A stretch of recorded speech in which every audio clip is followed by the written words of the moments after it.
All right. My name's Mike Hemker. I'm the Parks and Recreation Director. Sloan DeBay is our admin assistant in our department.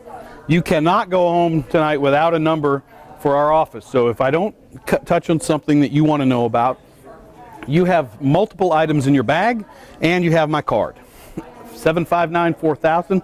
It's the easiest number to remember in the city on purpose.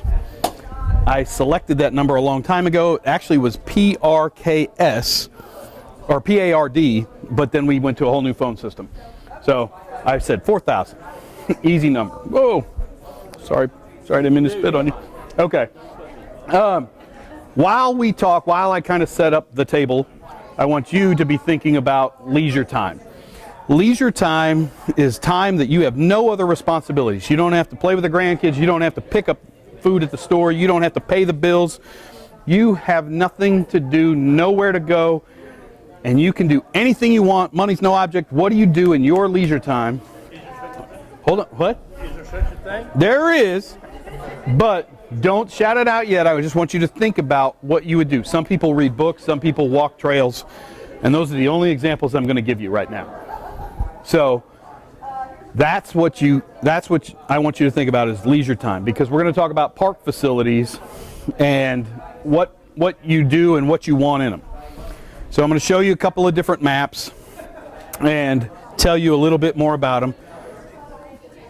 Our park system has actually been around for a long time, and I know we have some residents here that have been in Hutto before we ever had a Parks and Recreation Department. What I'm going to tell you is the first official city park that the city's maintained was Country Estates Park. It is 1.5 acres. It says Hutto Community Park, but that park is parkland that was dedicated to the city based on ordinance requirements for developments to give parkland so that we had open space and parkland for people to use. Country Estates has no HOA. It's maintained by the city. Before our department existed, Public Works maintained it from '99 to about 2005. Then I had two guys, part of our department, they took it over. We've slowly made some improvements, but that park is nearly 15 years old. In 2005, we opened Fritz Park. In 2006, we started to update our master plan because we needed to know what was next. January of 2007, we officially updated the plan. Council approved that, goals and objectives on how we're going to grow our park system. We've been meeting some of those goals throughout the years, but it's time to update it because Hutto was a different place even in 2006 and 2007 when that plan was approved. A lot of the people are still here. Those kids are older, if they had kids, or maybe they have kids now where they didn't have kids before, or they moved here because they don't have kids and they want to do things. So that leisure time I'm going to come back to and ask you about. This map is actually in the master plan. It's on the city's website under Parks and Recreation. Go to the web page, but this is a very large file. If you open it on your computer, it's going to take a long time to open. Don't freak out. But I'm not going to update it until next year when we do the whole plan. But you'll be able to zoom in at high detail and you'll be able to know. This shows all of the city-owned parks and facilities as well as HOA facilities and open space. So if you don't know what neighborhood you're in, or you know what neighborhood you're in but you didn't realize you had a park, you can find it. Now, this map is the same one you're going to see in a second, but I'll go back and forth between these. This shows all those city parks and HOA parkland. This map, not coordinated legend-wise the same, but for purposes of service areas, it tells you how big a park serves. Country Estates is 1.5 acres. It serves about a quarter mile to a half mile of residents. Walking distance, it's only that big. That's who it primarily serves. Generally, HOAs or developers put those in to help sell homes. They create HOAs to maintain them. The city doesn't want to maintain those kinds of parks because it's a higher burden on our staff to maintain and keep it up because it's much higher use, much more frequent. But we love taking care of Country Estates Park. It is our park. It's one of our parks, and our guys really love it. And we're slowly making some improvements, and we need to make some more. Fritz Park is here. You can see it on this map. It's north of 79, but it's service area is this big. It basically covers all of town. A lot of people think that Fritz Park is a regional park. By definition, it is not a regional park. It is a community park. Regional park is something like Old Settlers Park, which is nearly 800 acres now. It used to be about 400 acres, and over the time they've added more land to it. Or Zilker Park, which is 1,000+ acres, I believe. But this map kind of tells you service areas for neighborhoods and those sorts of things, because people don't always remember. They think Hutto or Country Estates is a community park because it says that on the sign.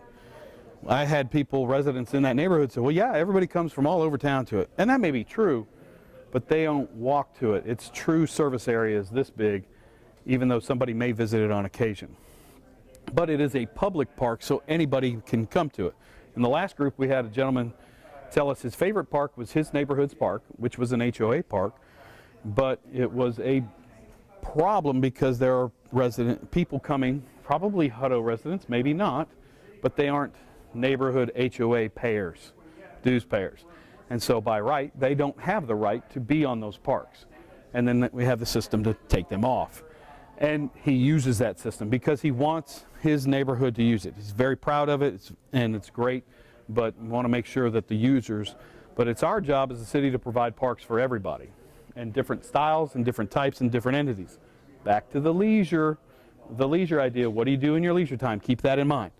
So, looking at the time, my first question that I'm going to ask you doesn't have anything specifically on leisure time, but it has the question of, what is your favorite park in Hutto and why? What is your favorite park in Hutto and why? Hutto Lake. Why, Marianne?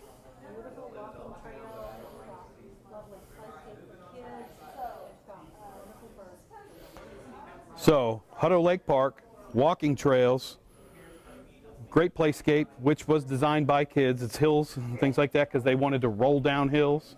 We actually used a Ray Elementary's 3rd grade class and a couple of 4th graders, and they helped us design that playground when we built it. And then you said also for bird watching, which we specifically had bird watching blind put in, but because of the water, it actually attracts a lot of birds from a lot of different places. I've met a couple of younger gentlemen, one is a kid and one's probably in his 20s, that are birders. He goes out there and he calculates and writes the birds that he's seen.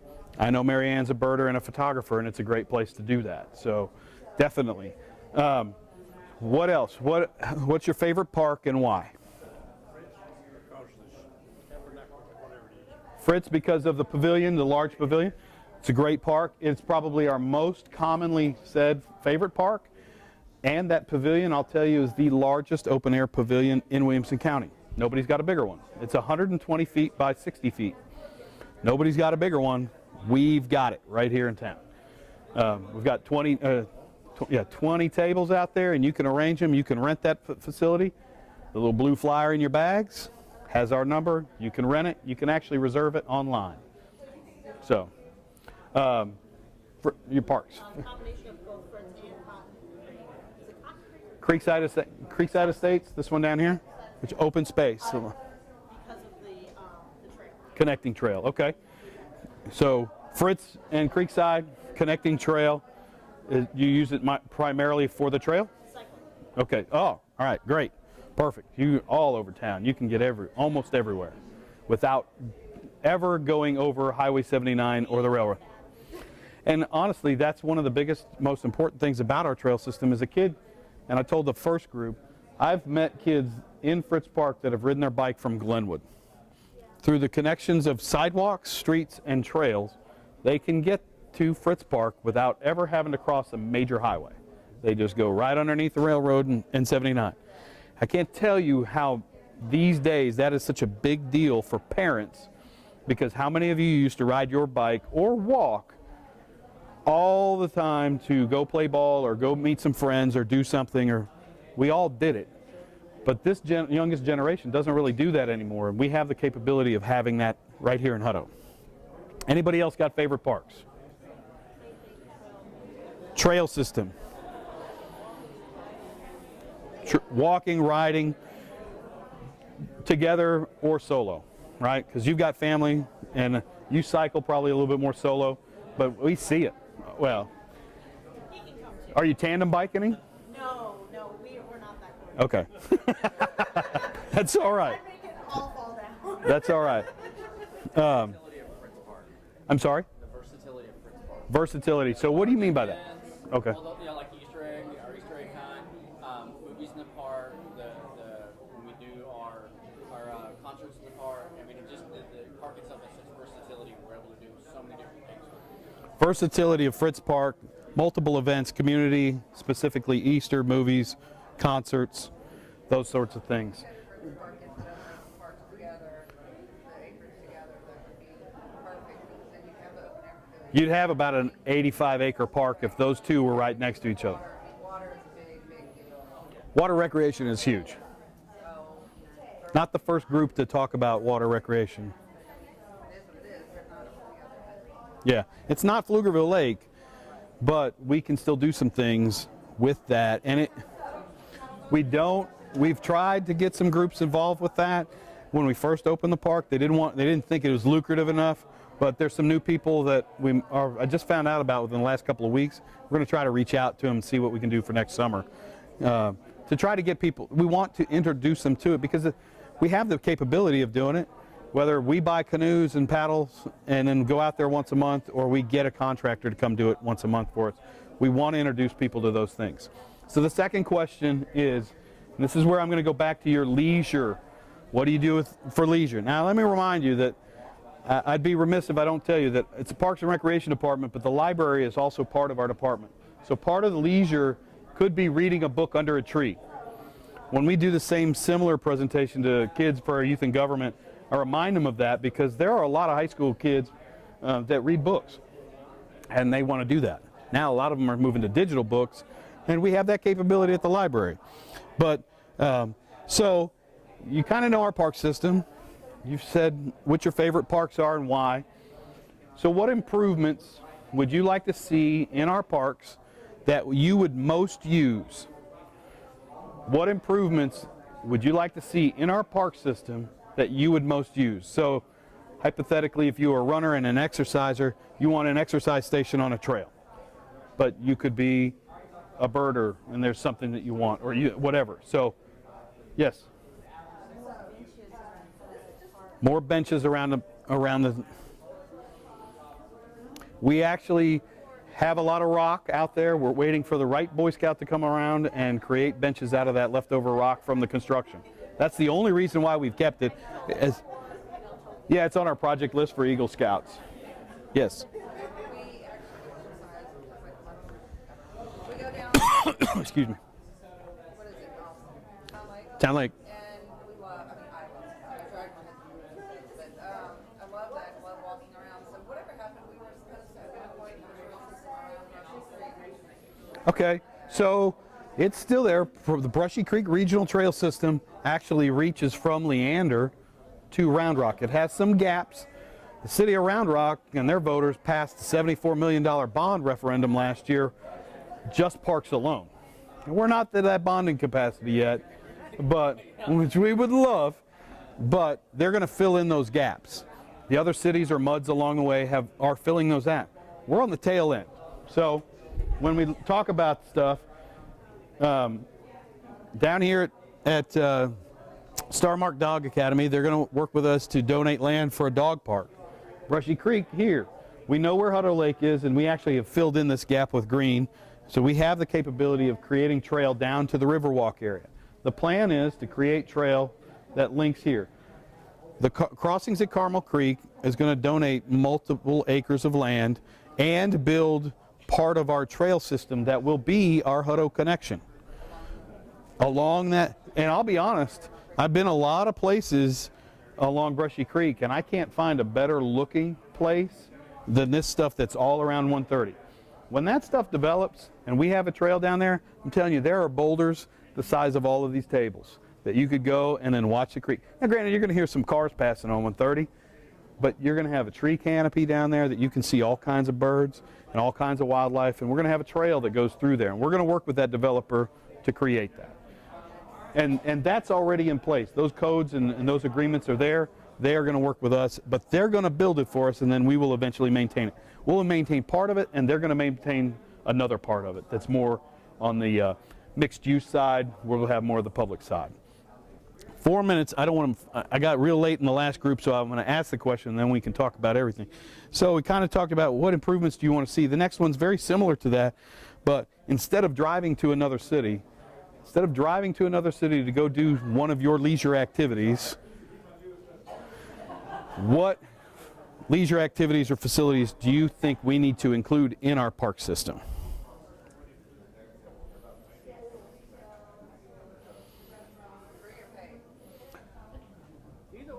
It's all open. Bus on the whole sports center thing, because then with those, you have restaurants and everything else. Okay, so athletic complex of some sort. Okay. Broad money into the city. Okay, sports fields, athletic fields, complex. Last group talked about skate parks. Even though they didn't want to do skates, they know that there's a bunch of kids out there that want to do skateboarding. They already do. Cheerleading parents, the football parents, and I whenever Molly was in cheerleading, we had to go here, there, or the other, drive a hotel, we could spend a lot of money on it. There's a lot of economic development, and hotel motel tax money can help pay and build those, and maintain them. If splash pads, water recreation. We do have one, but it's small. But it's in the Glenwood subdivision. Yes. It's right here. Here's the deal. It is less than an acre of land because of the developer needed to do some parkland dedication requirements. Old requirements, so he met the old requirements, but he said, hey, we're going to build this, we'll give it to you. It is located, and this is the better map to show you, it's right here. This is Glenwood subdivision, and it's a lot more filled in now, a lot more homes. There's no gaps, that's all homes. But this is Meadows at Cottonwood Creek. That development has an agreement with the city to give us 82 acres of parkland right next to that. And it's mainly floodplain, but we'll be able to do a lot of open space things, and the idea is to create more of a park. Now the splash pad will be engulfed into the overall amenities of that park, but right now it's the only thing and it sits ancillary. But we made that developer take out a house lot and put in a parking lot for us so that we have that. We don't have any restroom facilities there, but from Memorial Day to Labor Day we turn it on and we probably crank out about 10,000 gallons a day at that sucker. It's free, you just walk up, punch it, and you're good to go. Now we're paying for the water, don't think it's free. We're paying for the water. Yes, sir. Camping facilities. It's a great item, and let me remind everybody too, when we go to do the update to the master plan next year, I want to see all of your faces there because that's a great deal. We have a piece of land that we could potentially do that on. Basically, it's the Saul House property where our wastewater treatment plant is. We've actually talked about conceptual buffer zone. It's got land that goes all the way down to Brushy Creek, and we could have primitive camping. We could have RV camping. We've been getting a lot of questions about RV camp. Absolutely. And with the wastewater treatment plant, we could put a dump station right there and poof, take care of it. So it'd be a great thing for us to do. We got 45 seconds left. I don't want to forget anything, but don't forget, write group 4 on a sticky note. If you did not get to say something and you want to leave it with us, we'll put it. Group 4 is your group with us, and so make sure you give us a note. Thank you so much. But now, any other questions on any of those questions?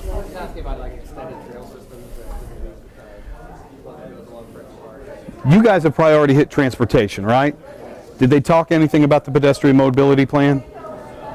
Okay, so that plan has a lot of those ideas and trails identified in that. Our park master plan also has that. It cross-references it. That's one of the things we need to do is update that and highly identify the next steps. But our plan is to always go along greenways and large thoroughfares. Thank you so much, and I hope I answered all your questions. And if not,